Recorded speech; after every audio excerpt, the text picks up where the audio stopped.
Excellence summit ఈ కార్యక్రమంలో నాతో పాటు ముఖ్య అతిథులుగా సహచార మంత్రివర్గ సభ్యులు మొహమ్మద్ అజారుద్దీన్ గారు, హైదరాబాద్ ఇన్ఛార్జ్ మంత్రివర్యులు మిత్రులు పొన్నం ప్రభాకర్ గారు, రెవెన్యూ శాఖ మంత్రివర్యులు మిత్రులు పొంగులేటి శ్రీనివాసరెడ్డి గారు, ప్రభుత్వ ప్రత్యేక సలహాదారులు మాజీ మంత్రివర్యులు మొహమ్మద్ షబీర్ అలీ గారు, శాసన మండలి చీఫ్ విప్ పట్నం మహేందర్ రెడ్డి గారు, ఖైరతాబాద్ శాసనసభ్యులు మాజీ మంత్రివర్యులు మిత్రులు దానం నాగేందర్ గారు, జూబ్లీహిల్స్ శాసనసభ్యులు యువమిత్రులు నవీన్ యాదవ్ గారు, చేవెళ్ల శాసనసభ్యులు కాలే యాదయ్య గారు, అదేవిధంగా శాసనసభ్యులు మిత్రులు జుల్ఫీకర్ అలీ గారు,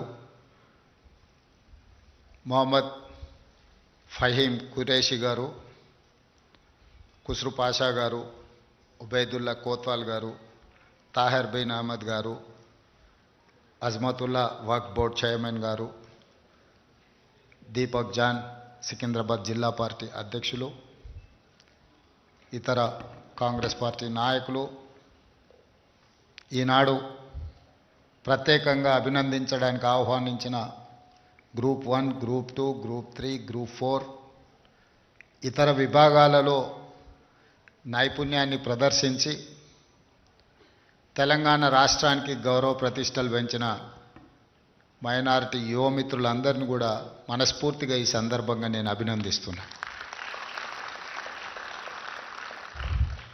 तालीम से तरक्की, ये चर्चा करने से पहले जब डॉक्टर वाईएस राजशेखर रेड्डी जी आंध्र प्रदेश के मुख्यमंत्री, मोहम्मद अली शब्बीर साहब उस समय पर मंत्री और आज़ाद साहब दिल्ली से आकर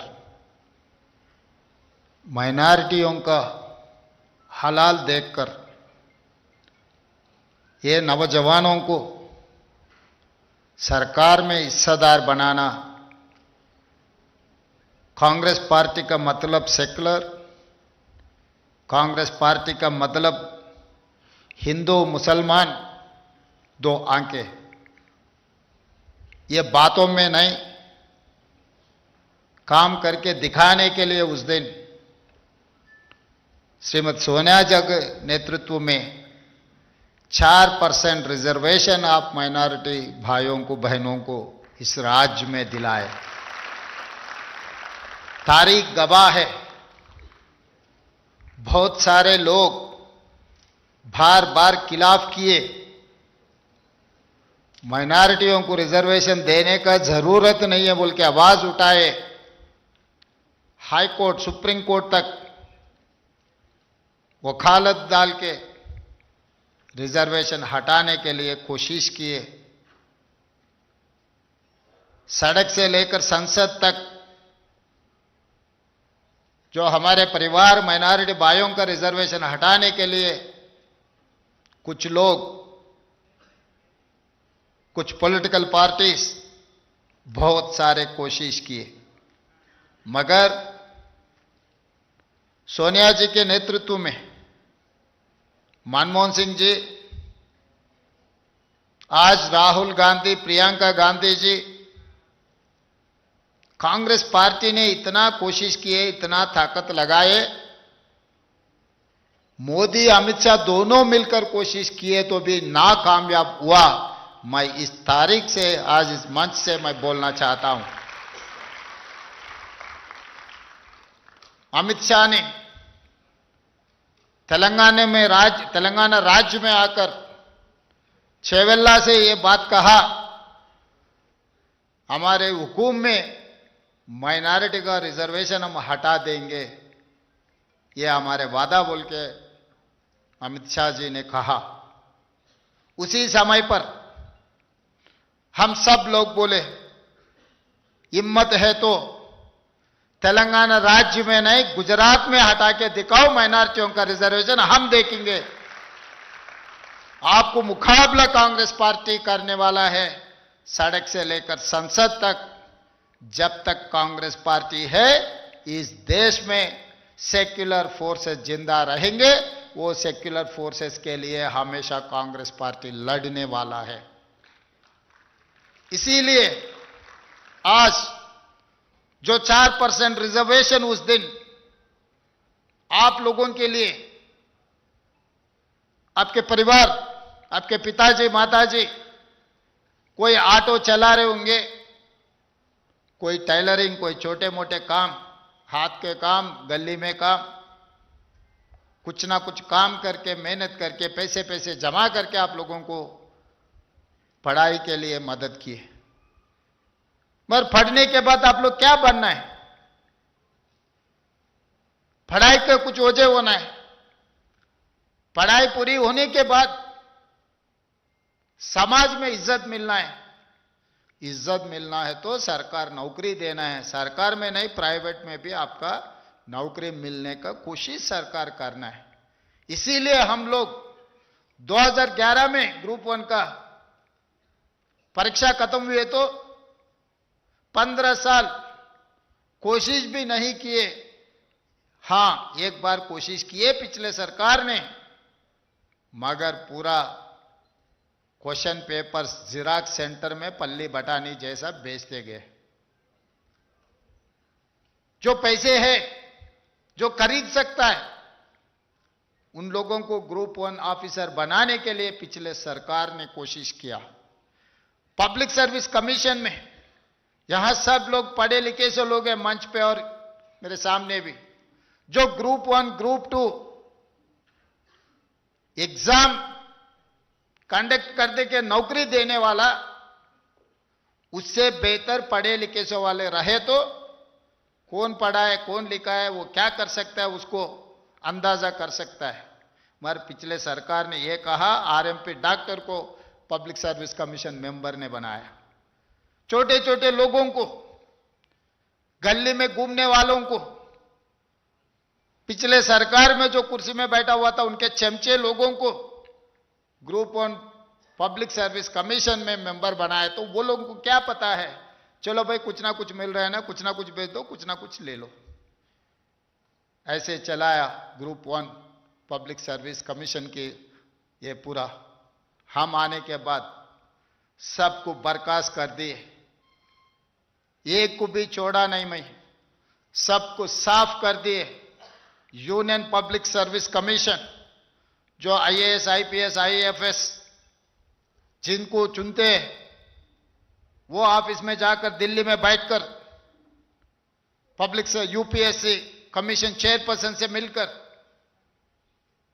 बिना कुछ कंट्रोवर्सी हर साल ये नौकरियों का फिलअप जैसा कर रहा है इस देश में, 2 दिन दिल्ली में बैठकर पूरा पता कर लेके फिर आके पब्लिक सर्विस कमीशन एक रिटायर्ड डीजीपी ऑफिसर को लगाए।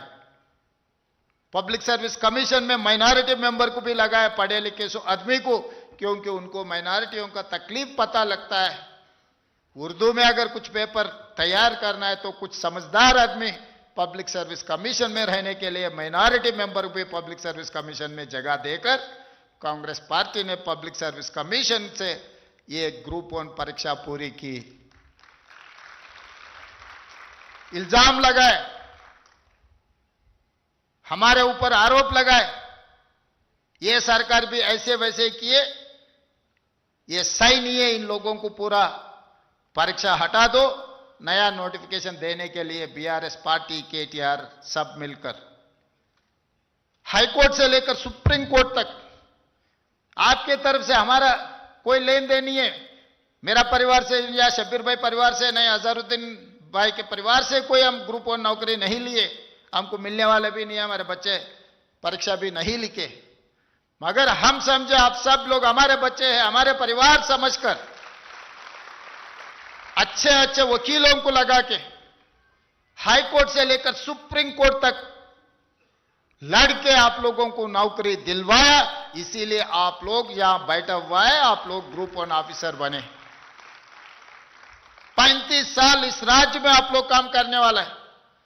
हमारा नौकरी तो सिर्फ 5 साल के, फिर अगले 5 साल फिर हम परीक्षा लिखना है। हम कामयाब होते ना होते वो बात अलग है, मगर आप लोग 35 साल इस राज्य तरक्की के लिए, तेलंगाना राइजिंग के लिए आप लोग काम करना है।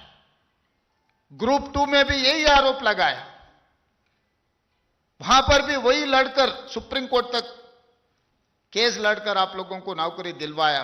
Group 3, group 4, teachers. Shabir Ali साहब से मैं बात कर रहे थे, भाई इस बार 11,000 टीचरों को हम भर्ती किए, कितना माइनॉरिटी है मुझे गिन के बोलना, क्योंकि गांव गांव में, गली गली में बच्चों को सिखाने वाले में, देशभक्ति के बारे में बोलने वाले कुछ लोग ऐसा माहौल बना के छोड़ रहे हैं कि माइनॉरिटी बोले तो देश का खिलाफ है। ये लोग ऐसे फैलाने के लिए, भटकाने के लिए, आपस में लड़वाने के लिए कुछ लोग कोशिश कर रहे। नहीं, हमारे माइनॉरिटी लोग टीचर बने तो देशभक्ति, देश वीरों को तैयार करने में स्कूलों में कोशिश करेंगे, उन लोगों को टीचर बनाएंगे। इस समाज को सुधारने के लिए उन लोगों का मदद हम लेंगे। अब गिन के मुझे बोलना बोल के मैं शबीर भाई से मैं कहा था। इसीलिए आज यहां पर जो 700 के चिल्लर जो मौजूद हुए, जो डॉक्टर रिजर्वेशन की वजह से, जो इंजीनियर, जो आईएएस, जो आईपीएस, जो additional advocate general, public service commission member, RTI member, जो भी देखो, आप लोग नहीं पूछे, हम जिम्मेदारी समझे। आपके हिस्सा आप घर तक हम भिजाए। आज मैं एक बात साफ कहना चाहता हूं, उस दिन फिरोज खान को हम टिकट दिए, आप लोग नहीं जिताए। शबीर अली साहब को हम टिकट दिए, आप लोग नहीं जिताए। अजहरुद्दीन साहब को हम टिकट दिलाए, आप नहीं जिताए। फिर भी मेरा मंत्री, मेरा मिनिस्टर हिस्सा आपको जो देने का कुर्सी खाली रख के पहले मोहम्मद अजहरुद्दीन साहब को मंत्री बनाने के बाद एमएलसी बनाए। आज देखो हर चीज में, शादी मुबारक, कल्याण लक्ष्मी, इंदिरा इंड्लू, 200 यूनिट बिजली, बार बार बोल रहे थे, असेंबली में चर्चा हो रही थे। ओल्ड सिटी में पूरा बिजली चोरी करते रहते, माइनॉरिटी लोग बिजली का बिल पे नहीं करते। आज मैं हिम्मत से बोलना चाहता हूं, 200 यूनिट बिजली जो मुफ्त में सरकार दे रहा है, सबसे ज्यादा हमारे माइनॉरिटी भाई बहनों के लिए भला हुआ, अच्छा हुआ। सर उठा के जीने के लिए हम लोग कोशिश कर रहा है हर चीज में। आज बस में हमारे महिलाओं को हम जगह दिए, हमारे छोटे छोटे बहना स्कूल को जाने के लिए, कॉलेज को जाने के लिए, नौकरी करने के लिए, कारोबार में जाने के लिए हर महीने में 5,000 10,000 रुपए आज उन लोग बचा ले रहे। ये पैसे छोटे बच्चों को पढ़ने के लिए, लिखने के लिए, घर में कुछ खर्चा निकालने के लिए आज इस्तेमाल कर रहे। हर जगह में मैं एक बात साफ कहना चाहता हूं, मेरे लिए हिंदू मुसलमान अलग अलग नहीं है। मेरे लिए 2 आंखें हैं, हिंदू मुस्लिम। जो हिंदू को मिल रहा है बराबर हिस्सा मुसलमानों को देने के लिए हमारा सरकार काम कर रहा है, मेहनत कर रहा है। इसीलिए अब इतना छोड़ो, हमारे शबीर भाई ने 37 ग्रुप 1 ऑफिसर्स बोले और 2 को इसमें नहीं मिलाया, क्योंकि वो लोग परीक्षा नहीं लिखे। उन लोगों का शक्ति दिखाए। निकात जारीन बॉक्सिंग चैंपियन को मैं पूरा रूल हटा देके ग्रुप 1 नौकरी दिए। जो लड़की निजामाबाद से गरीब परिवार से निकलकर इस देश का नाम रोशन किए, बॉक्सिंग चैंपियनशिप ले आकर इस देश में तेलंगाना का नाम, इस देश का नाम रोशन किए। निकत जरीन को मैं ग्रुप 1 नौकरी दिए, 3 करोड़ रुपए रिवार्ड भी दिए। मोहम्मद सिराजुद्दीन, जो अजहरुद्दीन साहब क्रिकेट इंडिया कैप्टन जो किया, उनका लेगेसी कंटिन्यूस में सिराजुद्दीन वर्ल्ड कप जिता के नाम रोशन किए, मगर वो 10वीं ने पढ़ा, नौकरी देना उतना आसान नहीं है। मगर कैबिनेट में ले जाकर पूरा रूल को हटा देके सिराजुद्दीन का जो डीएसपी बना, डीएसपी सिराजुद्दीन बना इस राज्य में। मैं सवाल करना चाहता हूं, कोई राज्य में कोई किसी ने किया क्या? दिखाओ। हमने किए। जो राज्य के लिए, देश के लिए अपना नाम रोशन करने वाले को हम लोग उनको पहचानेंगे, उनके तरक्की का जो रिवार्ड देना है, इस सरकार तैयार है। इसीलिए आज गरीब परिवारों में छोटे बच्चों को नाश्ता खिलाना मुश्किल हो रहा है। सवेरे उठ के नौकरी में जाना पड़ता, काम में जाना पड़ता, कारखाने में जाना पड़ता। फिर छोटे बच्चों को नहीं खिलाए, नाश्ता नहीं खिलाए तो बच्चे पढ़ेंगे कैसा?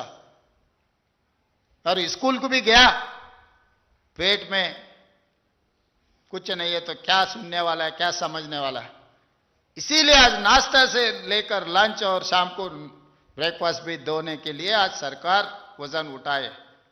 पहले नर्सरी, एलकेजी, यूकेजी नहीं था सरकार में, इस साल से हम वो भी शुरू किए। इसीलिए यहां पर जो मंच पे, यहां पर जो बैठे हुए हमारे भाई बहनों से एक ही मेरा गुजारिश है, तकदीर बदलना है तो पढ़ना लिखना, तकदीर बदलना है तो पढ़ना लिखना। नर्सरी से लेके 12 तक अब एजुकेशन में लगना, 12 के बाद स्किल में जाना। आज नामपल्ली में, मल्लेपल्ली में 4 आईटीआईओं को एटीसी बनाया। माइनॉरिटी बच्चे स्किल्ड लेबर है, देखे तो सीख लेते, पढ़े तो भूल जाते। आप लोगों का आदत है, अगर कुछ भी दे दो, राफेल भी आप हाथ में दे दो, आप खोल के फिर जमा करके दे देते। उतना उम्मीद है। इसीलिए from my point of view, nursery to 12th is education, 12th onwards skill, upskill, reskill। दुनिया में स्किल को जितना पहचान है, सर्टिफिकेट को उतना पहचान नहीं है। आज के तारीख में कोई सर्टिफिकेट देकर नौकरी नहीं दे रहा है, आपके स्किल के ऊपर आपको नौकरी मिल रहा है। इतना दिन हम मिडिल ईस्ट कंट्रीज में जा रहे थे, कुछ लोग अमेरिका जा रहे थे, मगर आज अपने लिए इंतजार कर रहे German, Japan, south Korea, China, Taiwan, जहां पर भी जाओ लाखों नौकरी पड़ा हुआ है। अपने बच्चे लोग स्किल अगर सीख लिए, महीने में 2 लाख रुपए कमाने के लिए किसी को भी तकलीफ नहीं है। परिवार अगर सर उठ के गली में जीना, मोहल्ला में घूमना है तो स्किल सीखना है। इसलिए हम लोग स्किल यूनिवर्सिटी शुरुआत किए, आईटीआईओं को एटीसी एडवांस टेक्नोलॉजी सेंटर बनाए हम लोग, polytechnic college under skills university में लेकर आके छोड़ दिए। आज स्किल यूनिवर्सिटी शुरुआत किए। इसीलिए मेरा भाई बहनों से एक ही गुजारिश है, भूल जाओ पुराना इंजीनियरिंग सर्टिफिकेट को नौकरी मिलता, भूल जाओ डॉक्टर सर्टिफिकेट को नौकरी मिलता। डॉक्टर इंजीनियर को नौकरी मिलता नहीं मिलता नहीं कह सकता हूं, मगर आपके हाथ में स्किल है तो नौकरी मिलने वाला है। 2 लाख रुपए कम से कम कमाने वाला है। काम वाला बन जाओ, काम सीखो, वो एक ही अपना किस्मत बदलने वाला है। इसीलिए आज आप सब लोगों से मिलने के लिए, आप सबको देखकर, क्योंकि मैं बहुत कुछ मेहनत की है, आज मैं आप लोगों को देखे तो मेरा दिल खुशी हो गया, क्योंकि मेरा मेहनत का फल यहां सामने दिख रहा है। जब जिसने मेहनत करता है, जिसने कोशिश करता है, उनको फल देके तो दिल खुश हो जाते हैं। इसीलिए आज आप सब लोगों को बुला के, मिल के, तालीम से लेकर तरक्की तक आप लोगों को आगे ले जाने के लिए आपके भाई रेवंत अन्ना यहां खड़ा हुआ है। आज मेरे सरकार मेरा अकेले मेहनत से नहीं तो मेरा परिवार, मेरे जाति लोग वोट दिए तो नहीं बना। आप सब मिलकर मुझे मदद दिए तो, ताकत दिए तो आज तेलंगाना राज्य का मुख्यमंत्री बनकर यहां खड़ा होकर मैं कोशिश कर रहा हूं। आगे भी मेरा कोशिश जारी रहेंगे, मगर अभी भी कुछ साजिश हो रहा है। इसका नाम एसआईआर। एसआईआर के नाम से इस देश का, देशभक्तियों का वोट हटाने के लिए कुछ लोग जीतने के लिए कोशिश कर रहा है।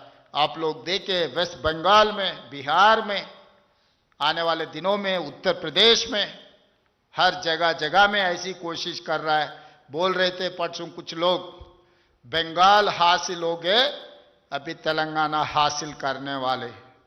मैं एक बात साफ कहना चाहता हूं, बंगाल में दे दिया, आपको छोड़ दिया, भाई यहां पर ऐसा कोई खामोश बैठने वाला नहीं है। Election commission of India, ED, income tax, CBI, SIR सब मिले तो भी आपको नहीं जिताने देंगे तेलंगाना में। यहां के जनता को पता है कौन कैसा आदमी है, किसके दिल में क्या है, जहर किसके दिल में है, प्यार किसके दिमाग में है, यहां के जनता को सब पता है। इसीलिए हर वोट बहुत कीमती है, सोने से भी ज्यादा कीमती है वोट। वोट हक गया, सब कुछ गए समझो। वोट हक निकालने के लिए, धोखा देने के लिए कुछ लोग कोशिश कर रहे हैं, उन लोगों को कामयाब नहीं होने देना है। आप समझ रहे 2029 नहीं तो 2028 में चुनाव आएंगे, तब देखेंगे भाई। उस दिन वोट जिसने डालेगा आज तय हो रहा है। आज अगर आपका वोट हक निकल गए, उस दिन वोट डालने का हक को आपको नहीं मिलने वाला है। आज ही से आप लोग जो भी बचा है, 60-70 लाख वोट हटाने के लिए कोशिश कर रहे हैं। सबसे ज्यादा हैदराबाद रंगारेड्डी मेडचल में निकाल रहे बोल के अखबारों में पूरा न्यूज आ रहा है। आप लोग भी पढ़े होंगे, मगर ऐसा काम नहीं होने देना। एक 10 दिन जितने भी गली गली में जो बच्चे लोग पढ़े लिखे से, घर घर जाओ, हर दरवाजा खटखटाओ, उनके परिवार में कौन कौन है, उनका वोट है नहीं है, निकाले। 2002 में वोट किधर है, उनका नाम क्या है। उसमें दिक्कत यह है कि 2002 में अगर एमडी फ़हीम कुरैशी रहा तो आज मोहम्मद फ़हीम कुरैशी लिखे तो वोट निकल जाएंगे। कंप्यूटर नहीं लेने वाला है। एमडी फ़हीम कुरैशी अलग समझ रहा है कंप्यूटर, मोहम्मद फ़हीम कुरैशी अलग समझ रहा है कंप्यूटर। नहीं तो अजहरुद्दीन मोहम्मद लिखे 2002 में, क्योंकि जब अजहर भाई ने पूरा दुनिया घूमते थे तो अमेरिका में सरनेम बाद में रखते, असल नाम पहले रखते। फिर अब इधर आ गए मोहम्मद अजहरुद्दीन लिखे तो वो भी अलग समझकर ये भी निकाल रहे, वो भी निकाल रहे। ये छोटे छोटे गलतियां लिखने में, बड़े लोग बोले 100 बकना एक लिखना, लिखने में सही लिखो। पढ़े लिखे से बच्चे लोग आप घर घर जाओ, पूरा वोटर लिस्ट लेके पूरा पढ़ो। बूथ लेवल ऑफिसर सरकार वाले काम किए नहीं किए छोड़ दो, बूथ लेवल एजेंट बनकर एप्लीकेशन पूरा, दरखास्त पूरा आप पूरे करके सरकार में देने का। हर गली में आप लोग एक 10 दिन ये राज्य को बचाने के लिए, जो हमला करने के लिए गुजरात से निकलकर इधर आ रहे, उन लोगों को रोकने का जिम्मेदारी आप लोग लेना है। नहीं तो बाद में अपने को बहुत तकलीफ आने वाला है, ऐसे अगर छोड़ दिए तो। सरकार और कांग्रेस पार्टी, मैं, शबीर भाई, अजहरुद्दीन, सब लोग हम जितना मेहनत करना है हम मेहनत करेंगे, मगर ये बस की बात नहीं है। हर गली में 35,000 पोलिंग बूथ है, 35,000 पोलिंग बूथ में काम चलना है। एक जगह, 2 जगह, 3 जगह में काम हुए तो ये काम होने वाला नहीं है। 35,000 जो पोलिंग बूथ है, हर पोलिंग बूथ में आप एक एक रेवंत रेड्डी बन के काम किए तो अपने को हराने वाला है कोई इस दुनिया में नहीं है। इसीलिए हम लोग सब जोड़कर ये राज्य तरक्की के लिए अच्छे से अच्छा काम करेंगे। जो सरकार से जो मिल सकता है आप लोग पूछने का जरूरी नहीं है, आपके हिस्सा आपके घर पे मैं पहुंचा दूंगा। रमजान में जैसा बिरयानी शिविर में मेरा घर पे भेजा रहा है, मैं आपको जो हिस्सा मिल रहा है आप लोगों के घर पे मैं भिजाने का जिम्मेदारी मैं लेता हूं। और एक बार मैं आप लोगों को अभिनंदन देना चाहता हूं, बधाई देना चाहता हूं। इतने सारे सक्सेस स्टोरीज, एक एक का एक एक स्टोरी है। छोटे छोटे परिवार से आप निकल के आए, बहुत मेहनत करके आप लोग ऑफिसर बने। ये ऑफिसर का मतलब आपको अभी समझ में आ रहे होंगे, क्योंकि पटसुन तक गली में अपने को थप्पड़ मारने वाले भी आज नमस्ते कर रहा है। शायद अब तो महसूस हुआ होगा, क्योंकि बचपन में मेरे को तो थप्पड़ मारने वाले आज मुख्यमंत्री बनने के बाद सब सलाम मार रहे। यही हकीकत है। सक्सेस सब कुछ लेकर आके देंगे, फेल्यूर सब कुछ है। सो घर में परिवार भी अपने को, अरे भाई इसका किस्मत ही खराब है, अब कितना भी करो ये बदलने वाले नहीं, ऐसे ही घर में भी बोलेंगे।